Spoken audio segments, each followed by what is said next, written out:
Hello students, hope you are all studying well.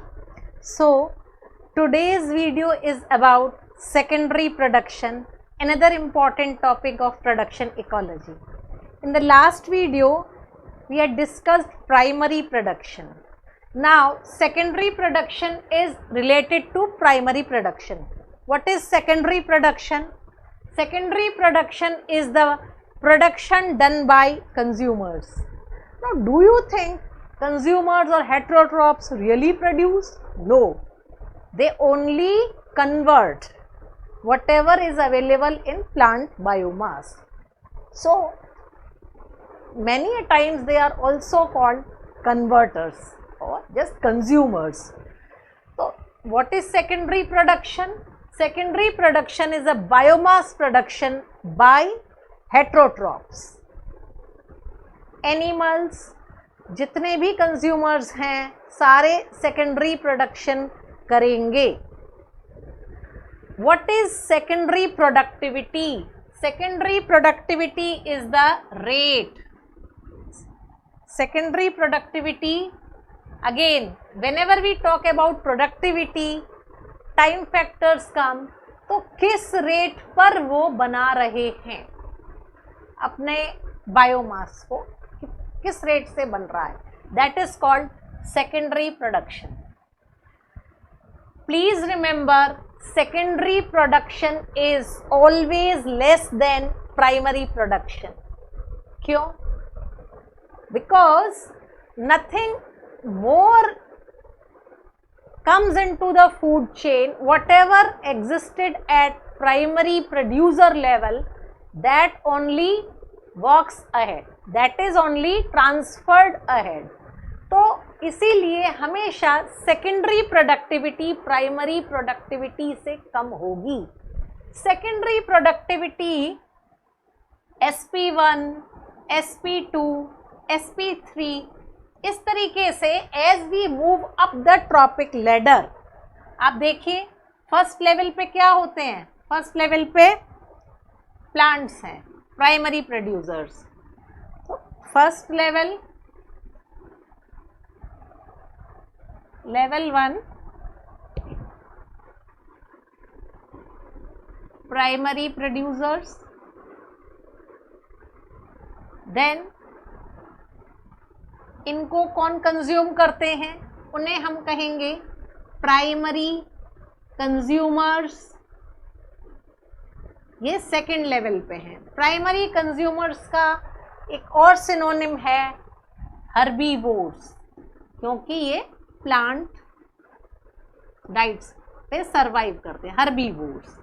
Then primary consumers के ऊपर होते हैं सेकेंडरी कंज्यूमर्स.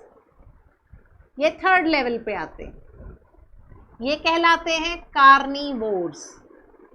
तो इस तरीके से ट्रॉपिक लेवल पे हम जब बढ़ते चले जाएंगे तो यहाँ पर इनकी होगी SP1, ये होगी SP2. That way the secondary productivity is designated.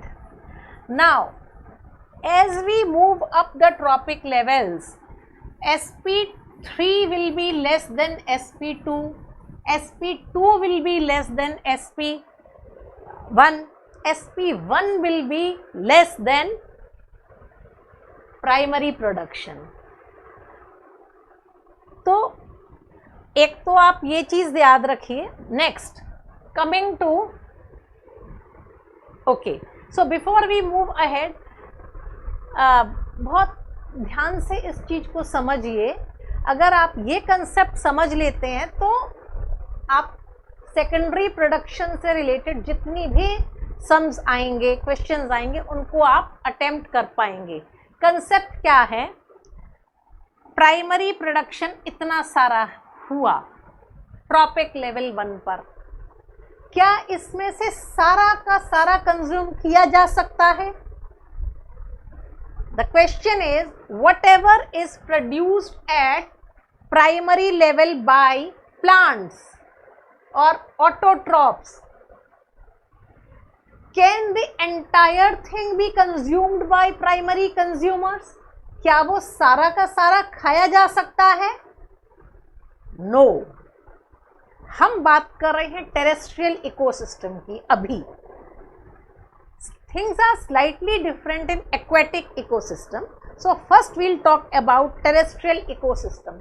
यहाँ पर क्या होगा, सारी चीजें नहीं खाई जाएंगी जो प्रोड्यूस्ड है। क्या क्या नहीं खाया जाएगा? Structural components not consumed like bark, trunk, roots, hard components, cellulose, lignin, unpalatable material। तो ये तो खाने लायक नहीं है, इनको तो नहीं खाएंगे ग्रेजिंग फूड चेन में। इसके अलावा जो खाने लायक बचा था उसमें से भी थोड़ा सा रह जाएगा, ये भी नहीं खाया जाएगा। क्यों? ये तो खाने लायक था, ये क्यों नहीं खाया जाएगा? Due to its location at such a point on the plant where the herbivores are unable to reach. बहुत टॉप पर अगर है प्लांट के, तो अगर भले फल खाने लायक है वो नहीं खाया जाएगा और वो पकने के बाद सड़ के नीचे गिरेगा, डेट्राइटस फूड चेन में जाएगा। तो इसी तरह कुछ हर्बीवोर्स बहुत ज़्यादा सेलेक्टिव होते हैं, some are frugivores, some are nectarivores, some are granivores. तो बाकी जो अगर उस हैबिटेट में और दूसरे हर्बीवोर्स नहीं हैं, तो जो स्पेसिफिक हर्बीवोर्स हैं वो अपना अपना पोर्शन खा के, बाकी चीज़ें खाने लायक भी थी लेकिन वो कंज्यूम नहीं हो पाएंगी। So whatever was produced at primary level is not consumed entirely by primary consumers, यानी ट्रॉपिक लेवल 2। ये टेरेस्ट्रियल इकोसिस्टम की बात। अब जो खाया गया, इतना सारा कंज्यूम हो गया, क्या ये सारा का सारा डाइजेस्ट हो जाता है? सारा का सारा डाइजेस्ट होगा? No. You must have studied digestive system. It consist of alimentary canal and glands, starts from mouth in case of animals, and alimentary canal is a long passage in the digestive system, जहाँ पे mouth से start होके anus तक पूरी canal है और उसमें glands हैं। तो जो माउथ से खाते हैं वो सारा का सारा डाइजेस्ट नहीं होगा, सम पार्ट इज एडजस्टेड, यानी जो उसने कंज्यूम किया वो सारा का सारा एब्जॉर्ब और एसिमिलेट नहीं होगा। Absorption from the small intestine, assimilation by individual cells when the absorbed food material reaches to cells by blood. तो वो सारा का सारा एसिमिलेट नहीं हुआ। तो इसमें से फिर आप देखिए कि कुछ पोर्शन कुछ रह जाएगा, इतना adjusted, only this much is digested.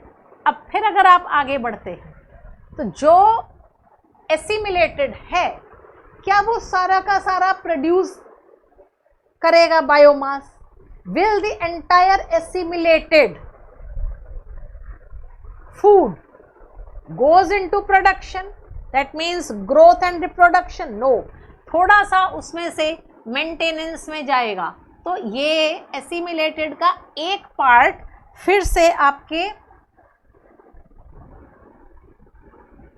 Respiratory losses में चला जाता है, आर ऑफ हेटेरोट्रॉप्स। इतना बचा केवल यही आपका production. Today we are going to study about these 3 aspects in secondary production, consumption, assimilation and production in terms of efficiencies. What is efficiency? First of all, please note that efficiency and productivity are not same things. Efficiency is ratio, whereas productivity is the rate. So what is efficiency? Proportion of available energy at one point a food chain. जैसे जैसे खाना आगे जा रहा है, कितना proportion आगे पहुंचता जा रहा है। इसीलिए आपने देखा है या आपने पढ़ा भी होगा 10% लॉ, जो पिछले लेवल का है only 10% of that reaches to the next level. So it is expressed in many ways, the proportion that is transferred from one level to the next when it is expressed as percentage efficiency. It's called efficiency. It is expressed in many ways. The important three important क्या है? Consumption efficiency, C, we'll denote it by C. Then assimilation efficiency, A, and then production efficiency, we'll denote it by P, यानी CAP, CAP. Consumption efficiency is also known as exploitation efficiency in many places. So in many texts you will find, apart from consumption efficiency, they'll mention just exploitation efficiency, not consumption efficiency. So together these three, ये तीनों मिलकर बनाते हैं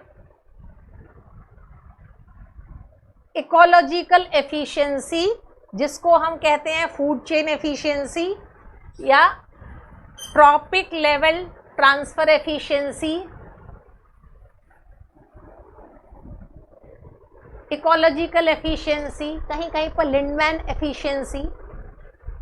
सो we'll start with consumption efficiency. Consumption efficiency क्या है? Consumption efficiency है निचले level पर जितना प्रोडक्शन हुआ था. See, we'll start with trophic level 1 plants का प्राइमरी प्रोड्यूसर्स ने इतना बायोमास बना के दिया, अवेलेबल था as NPP. You know very well only NPP is transferred along food chain, not GPP. तो एनपीपी इतनी सारी अवेलेबल है, क्या ये सारी कंज्यूम की जाएगी?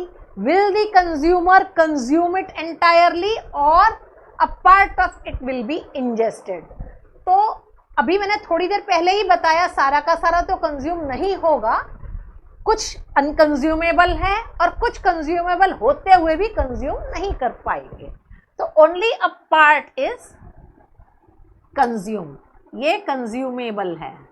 This is consumed, this is not consumed.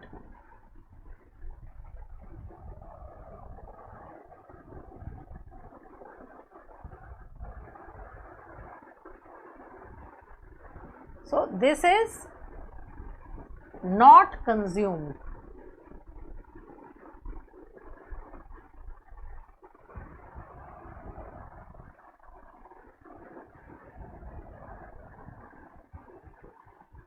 Now, तो कंजम्पशन एफिशिएंसी हुई, कितना उस नेक्स्ट लेवल ने कंज्यूम किया.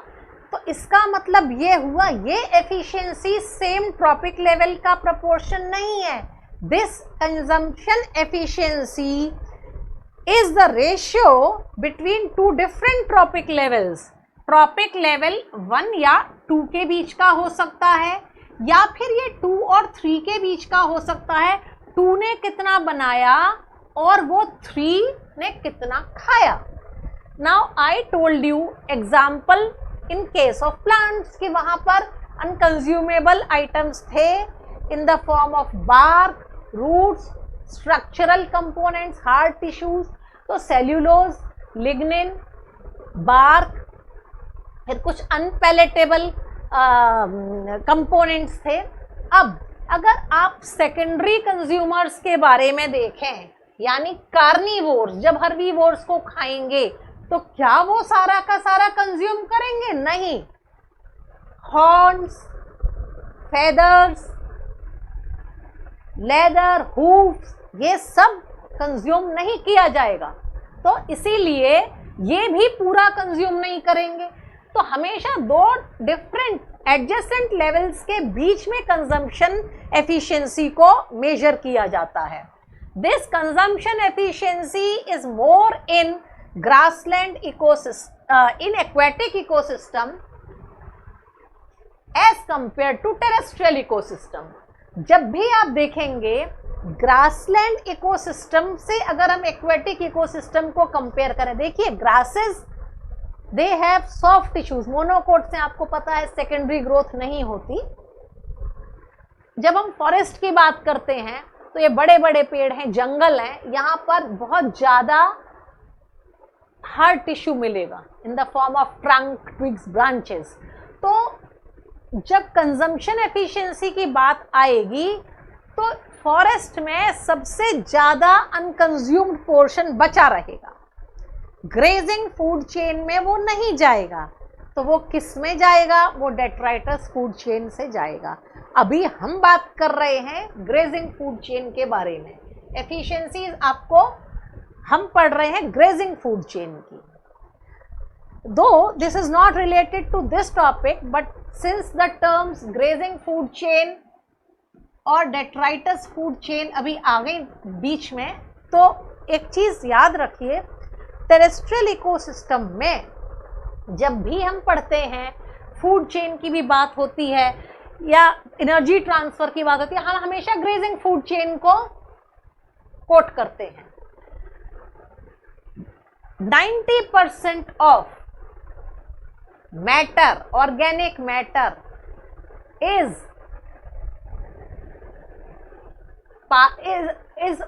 90% of organic matter gets transferred to successive levels via detritus food chain।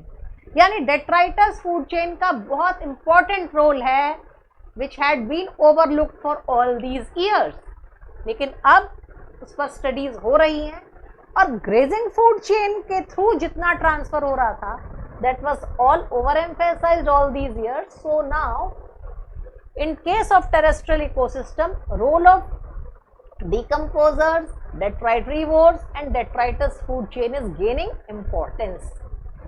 अब आते हैं अपने टॉपिक पर। तो एक्वेटिक इकोसिस्टम में कंजम्पशन एफिशिएंसी कैसे ज्यादा है, यानी पिछले लेवल पे जो था उसमें से ज्यादा कैसे कंज्यूम किया अगले लेवल ने। पिछला लेवल मतलब फाइटोप्लैंक्टन, एल्गी हैं, उनको कौन खा रहे हैं? जूप्लैंक्टन। तो जब एल्गी को खा रहे हैं तो वो तो पूरा का पूरा एल्गी पूरी बॉडी जा रही है, 100% कंजम्पशन हो रहा है, तो यहाँ पर कंजम्पशन मैक्सिमम है। अब आप जब आते हैं ग्रासलैंड पे, तो हर्बीवोर्स ग्रासलैंड का एक बहुत मेजर पोर्शन ग्रासलैंड इकोसिस्टम का खा लेते हैं, रूट्स रह जाती हैं बीनीथ, वो ग्रेजिंग फूड चेन से नहीं जा रहा। लेकिन फॉरेस्ट में आप देखिए वहाँ बहुत कुछ रह जाता है, पेड़ पर भी लगा लगा रह जाता है। तो इसीलिए consumption efficiency is maximum in aquatic system, followed by grassland and followed by forest ecosystem. इस तरह के क्वेश्चंस आपको पार्ट बी में भी आ सकते हैं, पार्ट सी में भी आ सकते हैं, स्टेटमेंट फॉर्म में भी आ सकते हैं, ट्रेंड दिया जा सकता है। अब आप आइए कार्निवोर्स और हर्बीवोर्स पे। कार्निवोर्स की कंजम्पशन एफिशिएंसी ज़्यादा है एज कंपेयर टू हर्बीवोर्स। ऐसा क्यों? Carnivores they eat herbivores.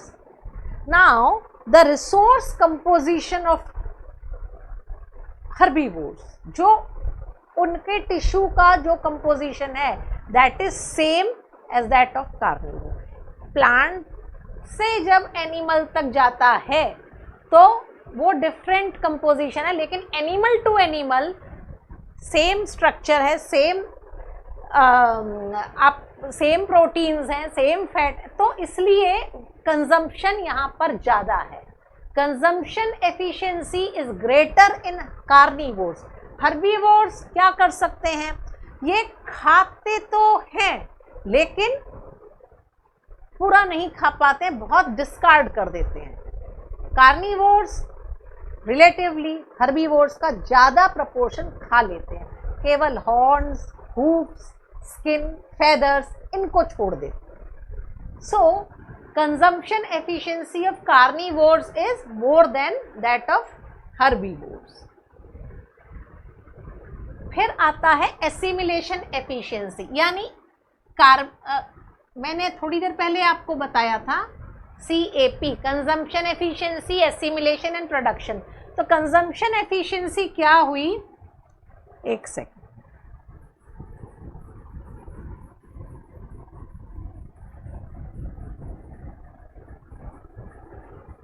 consumption efficiency will be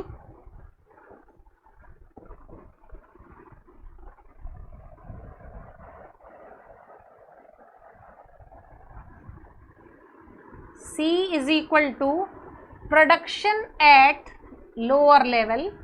suppose N trophic level की अगर हम बात करें तो एनट्रॉपिक लेवल ने कितना इंजेस्ट किया, किसको, जो n-1 नीचे वाले लेवल पे बना था.